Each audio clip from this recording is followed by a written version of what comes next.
wabarakatuh. Perkenalkan, nama saya Widya Indriani dari mahasiswi Stika Samarinda. Di sini saya akan membawakan materi kalimat dalam bahasa Indonesia. Saya mengambil 3 poin. Yang pertama, hakikat kalimat. Yang kedua, unsur sintaktik kalimat. Dan yang terakhir adalah kalimat majemuk. Sekarang kita akan membahas hakikat kalimat. Hakikat kalimat. Sekurang-kurangnya kalimat dalam ragam resmi, baik lisan maupun tertulis, harus memiliki subjek dan predikat. Kalimat mempunyai ciri-ciri sebagai berikut. 1. Berintonasi akhir. Yang kedua, minimal terdiri atas subjek dan predikat. Yang ketiga, predikat transitif disertai objek. Intransitif dapat diikuti pelengkap. Yang keempat, mengandung pikiran yang utuh dan kesatuan makna. Dan yang kelima, menggunakan urutan yang logis. Dan yang keenam, dalam bahasa tulis diawali huruf kapital dan diakhiri tanda titik, tanda tanya, tanda seru. Selanjutnya saya akan membahas tentang unsur sintaktik pada kalimat yang dibagi beberapa bagian. Yang pertama adalah subjek, predikat, objek, pelengkap, dan keterangan. Dan selanjutnya saya akan jelaskan satu persatu pengertian dari unsur tersebut. Subjek, unsur pokok yang terdapat pada sebuah kalimat, di samping unsur predikat. Di dalam sebuah kalimat, subjek berperan sebagai pelaku atau orang yang melakukan kegiatan tertentu. Predikat, predikat menyatakan kegiatan yang sedang dilakukan oleh subjek. Umumnya, predikat berupa kata kerja, tetapi tidak menutup kemungkinan juga berupa kata bilangan, kata benda, frasa keterangan, maupun kata sifat. Objek adalah unsur kalimat yang dikenal perbuatan atau menderita akibat perbuatan subjek. Pelengkap, unsur kalimat yang berfungsi melengkapi informasi, mengkhususkan objek, dan melengkapi struktur kalimat. Keterangan, unsur kalimat yang diberikan informasi lebih lanjut tentang suatu yang dinyatakan dalam kalimat. Misalnya, memberi informasi tentang tempat, waktu, cara, sebab, dan tujuan.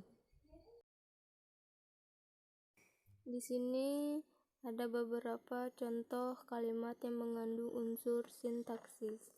Yang pertama ada kalimat berkausa yang artinya kalimat yang terdiri atas satuan yang berupa klausa. Maksudnya, dalam kalimat ini terdiri atas subjek, predikat, disertai objek. Di sini bisa kita lihat ada kalimat lembaga itu menerbitkan majalah sastra, dan kata lembaga itu masuk ke subjek karena kalimat tersebut berperan sebagai pelaku atau orang yang melakukan kegiatan tertentu.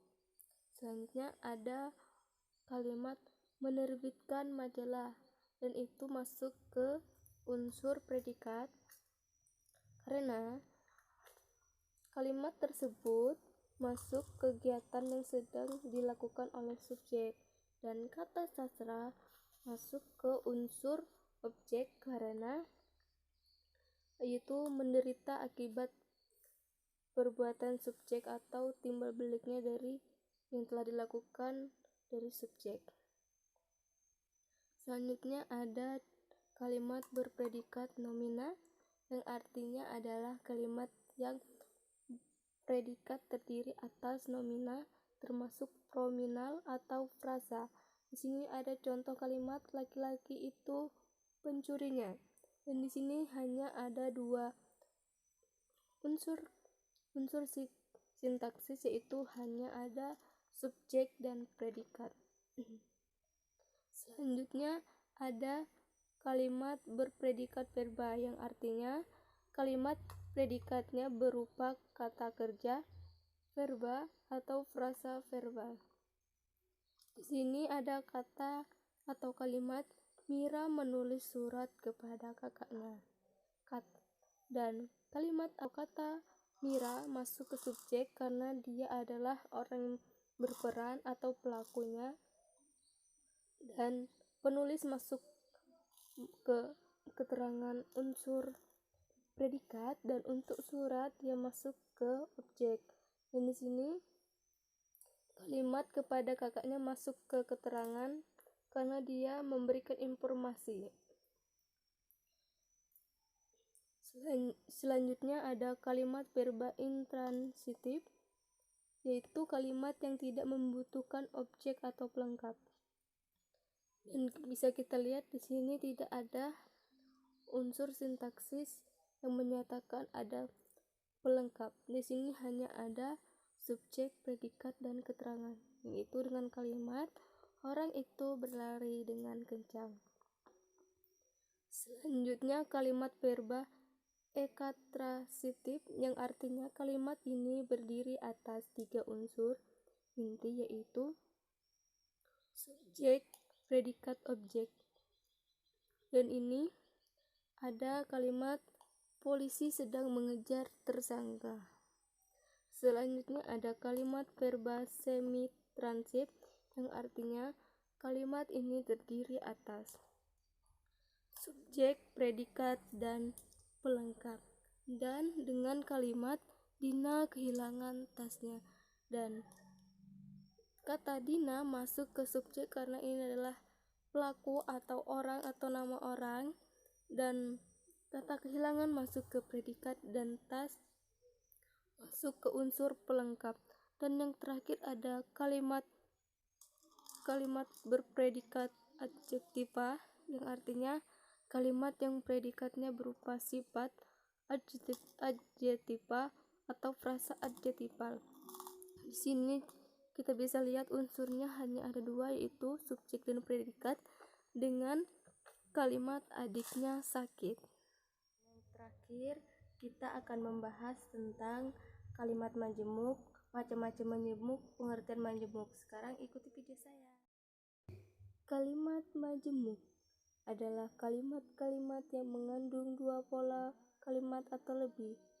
Kalimat majemuk dapat dibentuk dengan cara perluasan kalimat tunggal, menggabungkan 2 klausa atau lebih, dan menggabungkan 2 kalimat tunggal atau lebih. Kalimat majemuk dibedakan menjadi beberapa bagian. Yang pertama, kalimat majemuk setara, dan yang kedua, kalimat majemuk bertingkat. Kalimat majemuk setara adalah kalimat majemuk yang bersifat koordinatif, sehingga tidak ada saling menerangkan. Kalimat majemuk setara terjadi dari 2 kalimat tunggal atau lebih. Kalimat majemuk setara dikelompokkan menjadi 4 jenis, yaitu yang pertama, kalimat majemuk setara gabungan. Yang kedua, kalimat majemuk setara pilihan. Yang ketiga, kalimat majemuk setara perlawanan atau pertentangan. Yang keempat, kalimat majemuk setara urutan. Kalimat majemuk bertingkat.